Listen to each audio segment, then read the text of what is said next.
Of Bread and Wine, by Edward Izzi. Narrated by Ethan Anderson, Percival Kingsley, and Agnes Wittington.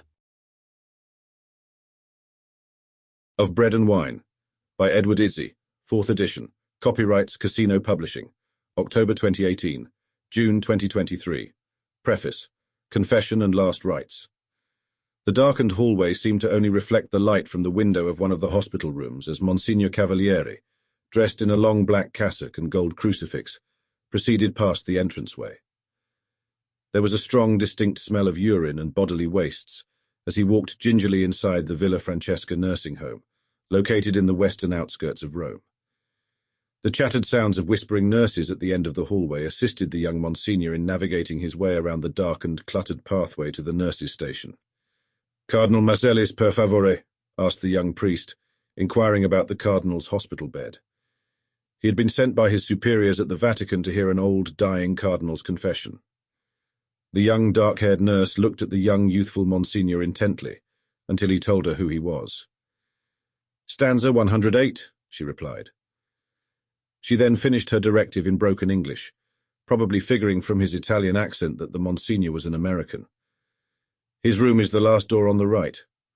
"Grazie," he replied in Italian. The cluttered, darkened hallway was strewn with empty gurneys and IV machines, and it took the young Monsignor all of his navigation skills to avoid bumping into all of the dispersed equipment along the walls of the hospital hallway. The protruding stench seemed to get stronger and stronger as he walked toward the end of the bleak, dirty, dark hallway.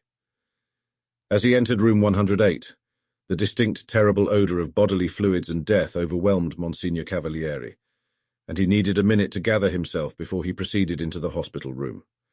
In the hospital bed there laid a very old, pale, balding man that looked to be in his 90s, staring blankly at the ceiling. He had intravenous tubes protruding everywhere from his body and the heart monitor machine, making those instinctive beeping sounds as the graph from the monitor continued to spike up and down, reflecting the faint beating of the patient's heart. "Cardinal Masellis? Sono Monsignor Cavalieri," the young priest said as he bravely entered the room. The old, frail man from the hospital bed slowly looked over in his direction.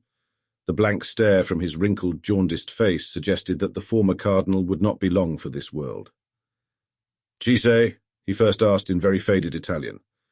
The Monsignor seemed startled by the cardinal's initial reaction. "Why are you here?" the cardinal asked in a hushed, faded tone of voice. "I am here for your confession and last rites," Cavalieri quickly said, as his voice seemed to reverberate off of the walls. The Monsignor began to look for a chair to sit next to him.